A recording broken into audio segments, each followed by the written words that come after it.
All right, class, so today we are making our chocolate chip oatmeal cookies. And I just barely washed my hands, so now I'm going to put on some gloves so that I can start making this. If we pull out our recipe sheets, we see that the very first direction is to preheat the oven to 350 degrees. So I'll come over to my oven and I will set that temperature. So when you are baking in your oven, usually you will have two different cooking racks in here. So if we open it up, you can see them inside. And with that, it's much easier to move them around when they're cool.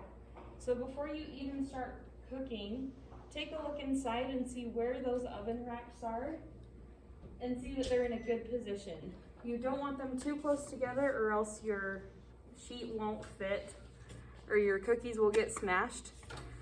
And then if they're too far apart, then your cookies are gonna cook really strangely. So just make sure they're appropriately placed. Mine have they have one rack in between, so they could fit another one in between where they're positioned. So then we have the next direction on our recipe is to grease or place parchment paper on cookie sheet. What's the difference between parchment paper and wax paper? Yeah. Wax paper is made of wax, so it'll melt if it doesn't melt. Exactly. What Anne-Marie said is that wax paper is made of wax. When it comes in contact with heat, it melts. So whenever you're putting parchment paper on your cookie sheet, make sure it's actual parchment paper. I'm going to pass around a sheet so that you can feel the difference, because many of you know that you have wax paper in your cookies. Yeah. What was that? Yes. So go ahead and just pass that around. You do have wax paper in your cookies, but you do not have parchment paper. So tomorrow you'll have to get your parchment paper from me before you can put it on your cookie sheet. So we'll go ahead and get started. It says, in a small sized bowl, stir together the flour, oatmeal, and cocoa with a wooden spoon. So very first I'm going to measure out my flour. I have a spoon, my flat edge spatula, and my 1/2 cup measuring cup. We're going to take my measuring cup and my my metal spoon, and we're just going to spoon in that flour. Again, so we don't get too much in there to make our product dense. So we spoon it in, and then we use our flat edge spatula to scoop off that excess. And then we'll pour it into our small sized bowl. Next, we have a 1/2 cup of oatmeal. I have already measured this for you, so tomorrow you'll just have to pour it from the bag into your bowl. It's already pre-measured.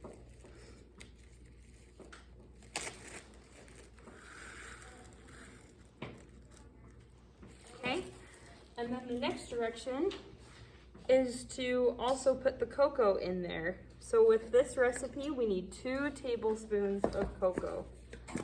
And the purpose of this lab is to see your measuring technique. So it's important that you are as exact as possible. So you want to always use your flat edge spatula so you have the precise measurement. So we'll put 2 tablespoons in there. And then we're just going to mix it up. So with this, you can use the same spoon that you use to spoon in your flour. You're just going to lightly mix this up to make sure there's an even distribution of all of your ingredients. So whenever we're making baked products, every single ingredient plays a key role. And so when we don't mix up our ingredients well, it's possible that one cookie will get all of the baking soda, another cookie will get all of the chocolate chips, and we have to prevent that so that all of our cookies turn out really yummy and exactly how we want them to. So I'm going to set this bowl aside and pick up our medium bowl. Oh, I forgot. You guys didn't tell me, but I forgot number 4 to add the baking soda. So for this recipe, we need 1/8 of a teaspoon. So that is not very much baking soda. Like we talked about on, I think it was on Tuesday, we had, or it was on Monday that we had our measuring demonstration. We talked about how baking soda is our leavening agent for our cookies. So this is what makes our product rise. So if we didn't have baking soda, there wouldn't be any kind of structure to what we were making. So I'm going to come back to my small bowl and just mix up that baking soda, make sure that it's evenly distributed so that my cookies turn out exactly how I want them to. Next, on number 5, we have in a medium-sized bowl to put in the butter. Your butter is going to look like this. It's just how I cut it, but it is the appropriate measurement for your lab. I'm going to put this in the microwave for about 10 seconds, and then we're going to mix it up. So we'll go ahead and peel off our butter and put it onto a plate. And we'll just throw it in the microwave for just a little bit of time.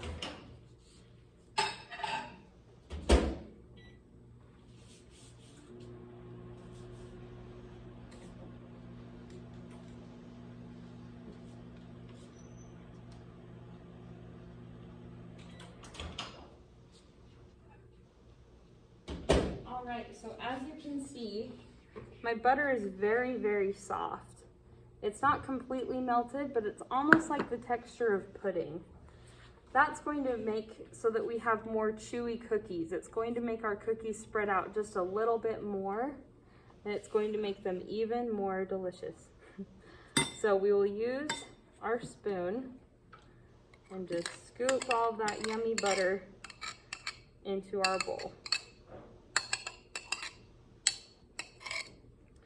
But you don't want to melt your butter all the way, or else you're going to have really, really thin cookies. You want to have a nice, happy medium. So next we're going to add the sugar. So we have both brown sugar and granulated sugar in this recipe. So we will go ahead and measure our brown sugar. So with our brown sugar, we pack this in really, really tightly. We use the sides of the container to really pack that in and make it dense. Because this has molasses in it, it needs a little bit more structure to it, so we have to pack it in. Does anyone know how to make it so that your brown sugar, how to rescue it if it dries out? What do you do to your brown sugar to make it moist again? What was that? I didn't hear what you said. Oh, okay. So what you could do is you could add a piece of bread and just stick it right on top. And then by the next morning, your brown sugar will be moist again. Another thing you could do is cut up an apple slice and do the same thing. If you need brown sugar right then and there and it's all dried out, you can microwave it for a few seconds, but you have to use it immediately, because if you don't, if you save it for later, it will be even more dried out than when you started with it. So those are a few techniques you can use. I'll go ahead and measure my regular granulated sugar.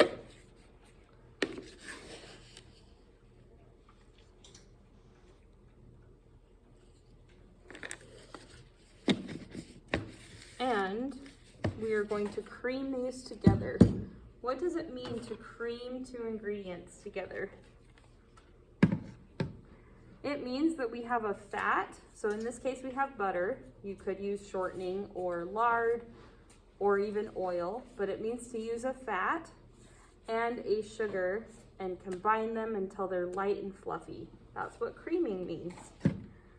So to put this in, we have our blades. We just snap them on in. They should click when they go. So tomorrow you'll find that they click to go in. To take them out, you just push this in, and then we will go ahead and start.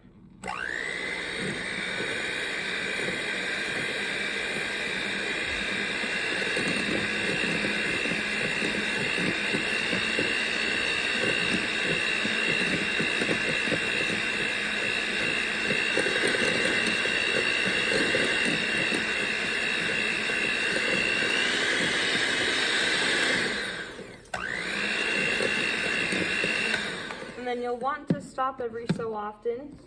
Grab your flexible spatula and just scrape those sides to make sure that everything is well incorporated.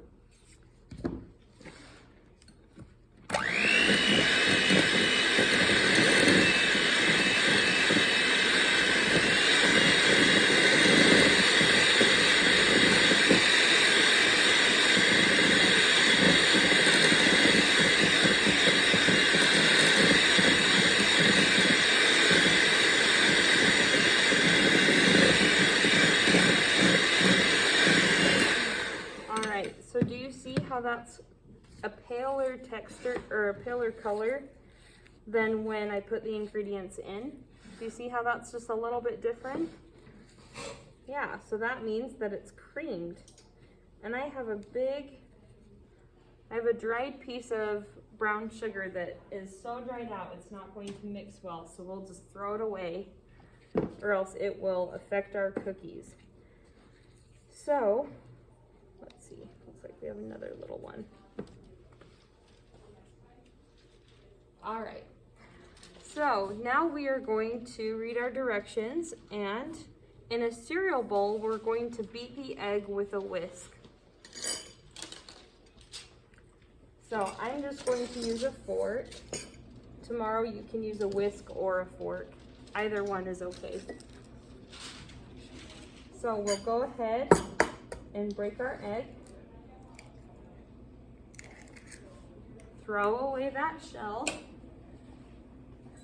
And then we'll just beat it up.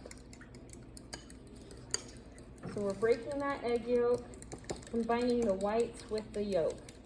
So it's just one continuous mixture.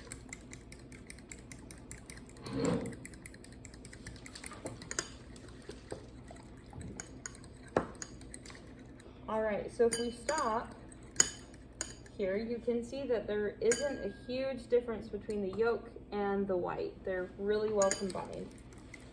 So for this recipe, we are not using the whole egg. We are only using 1.5 tablespoons.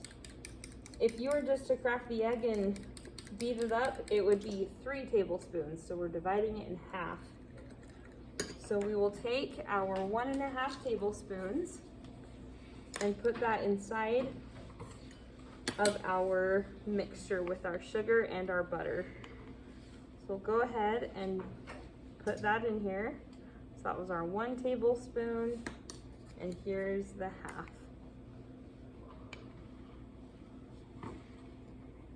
Unfortunately, with the nature of this class, we will not have an opportunity to use the rest of this, so we just throw this away. Especially during COVID, we can't pass it between kitchens. So the next direction is to add it to the mixture and then to add the vanilla and beat it with the mixture. So because I handled eggs, I'm going to change my gloves and get some new ones because we do not want to spread salmonella.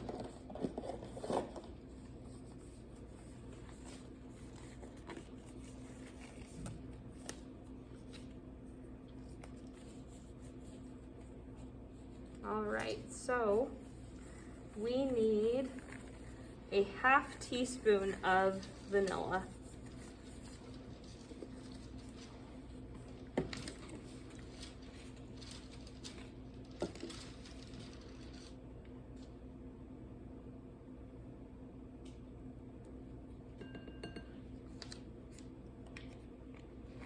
And I am washing all of these dishes together so I can stick that in there and wash it at the end of class.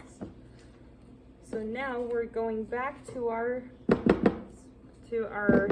electric mixer, and we'll just go ahead and beat that.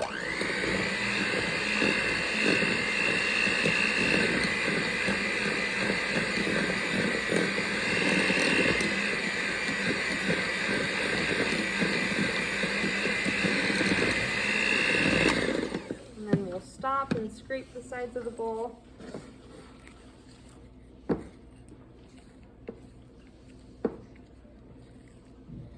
Just like that.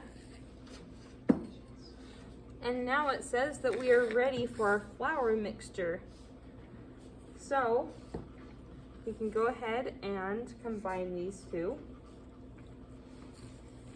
We'll just put all of our dry ingredients into this bowl. We also want to clean off our blades. I'm left-handed, so I'm doing a lot of back and forth to make it more convenient for me.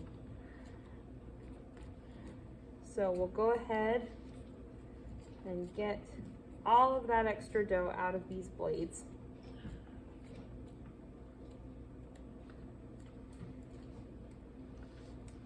Okay. All right. And it doesn't have to be perfect because it's all going to be mixed up together. So we'll go ahead, make sure that your electric mixer is touching the bottom of your bowl when you start. Otherwise, your dry ingredients are going to mix up everywhere.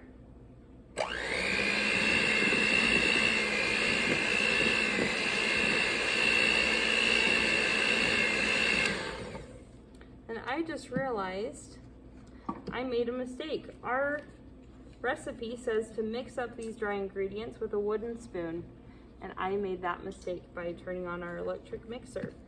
So I'm going to clean out the blades and then use a wooden spoon to incorporate all of that to make sure it's more evenly distributed.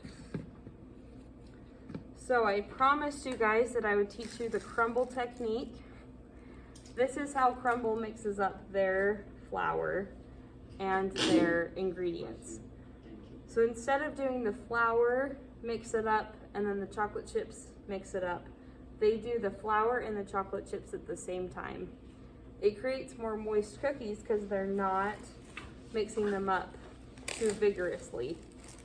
They're mixing it up less. So I'm going to put my chocolate chips in there, grab my wooden spoon, and change my gloves because it has a bunch of gunk on them from the cookie dough.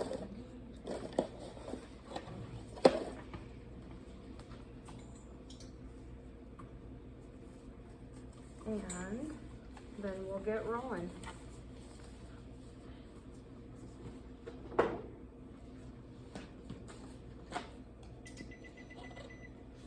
That beeping means that our oven is preheated, so it's ready for us.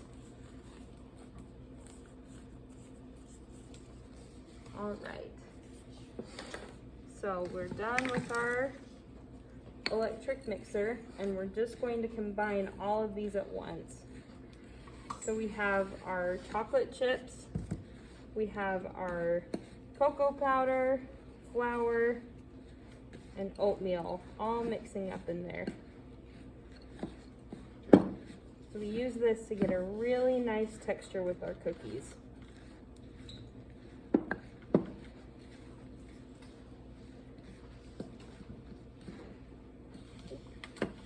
It's all right if you make a mess as long as you clean it up. That's my philosophy for life. And it's looking pretty good. We still have some dry ingredients moving around in there.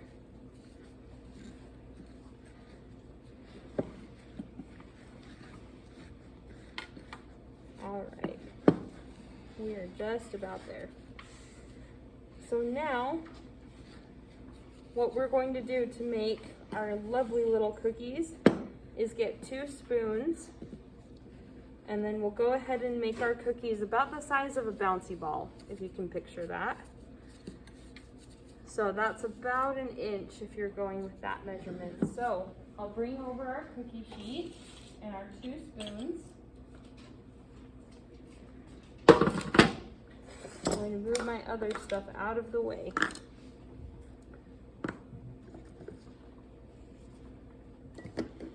Okay.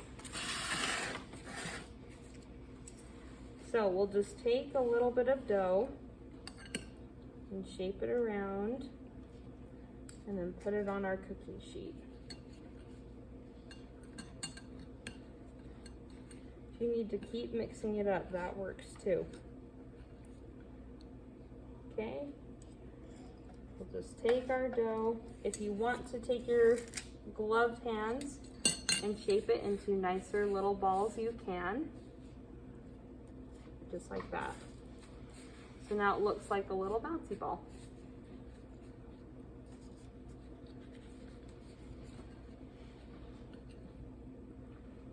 So we'll go ahead and just keep shaping those.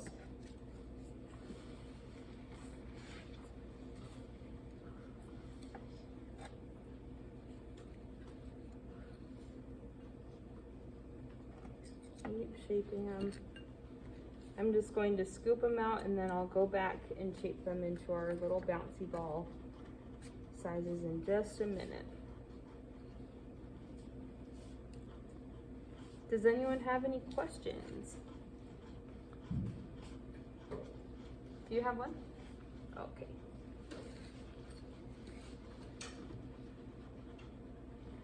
All right. These kind of remind me of no-bake cookies. Have you guys ever made those before? Yeah, those are pretty good. So on your cookie sheet, you should be able to fit 12. This recipe makes 1.5 dozen. So that is how many? 18. So you will have some that go onto a second cookie sheet tomorrow. Okay, so we'll go ahead and just make it so that these are nice and uniform. And then our recipe says that we will bake for 10 to 12 minutes. So I'll go ahead and stick that there. And this class, I think, is really so got some time. So tomorrow you'll want to move fast so that you have enough time to cook these. All right. And then I'll take off my gloves and we will put this in the oven.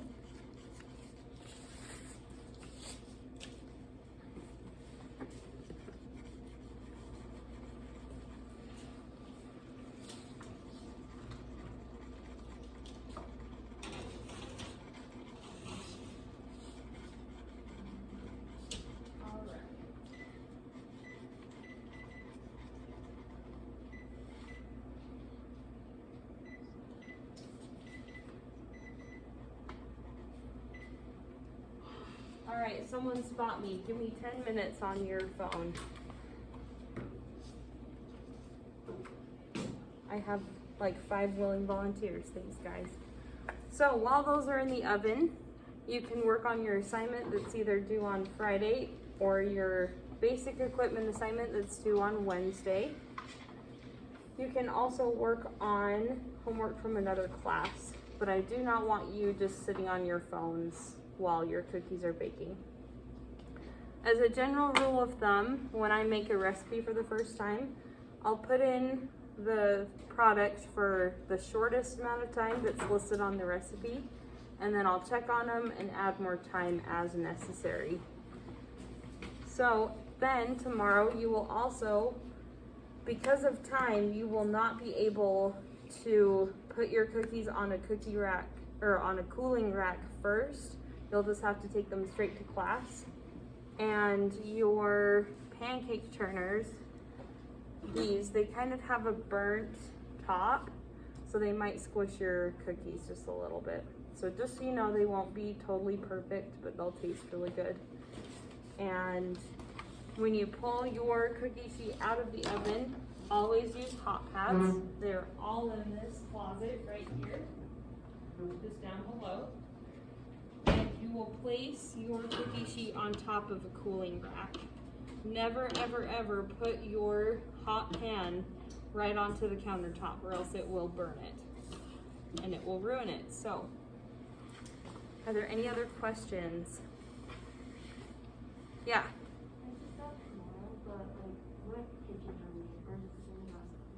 We are going to assign kitchens tomorrow, just depending on who's here, because we have some hybrid students who only come on lab days and others who leave. So we'll assign those tomorrow in class. All right, so I'll go ahead and pass back your assignments, and if you want to pause our video just by hitting that red button, that would be awesome.